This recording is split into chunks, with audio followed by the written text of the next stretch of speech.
Gustog baho-baho ang akong ex-boyfriend. Itago na lang ko sa pangalang Lorna. Guol kaayo ko karon ni DJ Sam, gibulagan ko sa akong uyab nga si Jimboy. 9 months na mi ni Jimboy, ug open na mi sa ana-ana.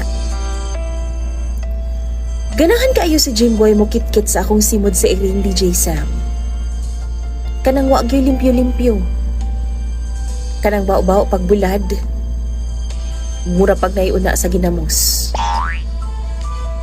Gani, gusto niya kanang naadyoy amoy gidaw. Gusto niya, dili manghugas kay original nga baho gyud ang iyang gusto. Mura siya og janitor fish, DJ Sam.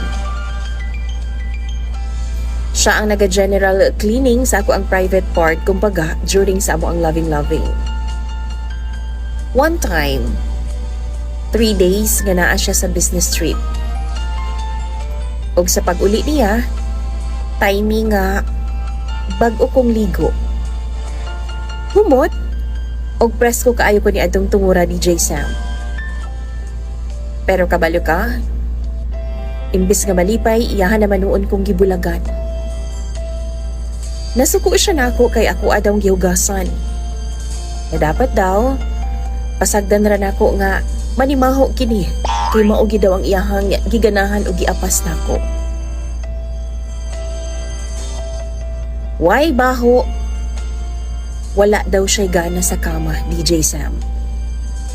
Og tungod ni adto, gibiyaan ko niya og 1 week na wala na siya mibalik pa sa ako ang boarding house. Ni chat o di ba ka mag-call, wala gyud DJ Sam.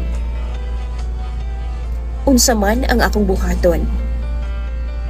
In love kaayo ko sa iya ha. Tabangi daw ko be. Og hatagi ko ninyo sa inyong advice.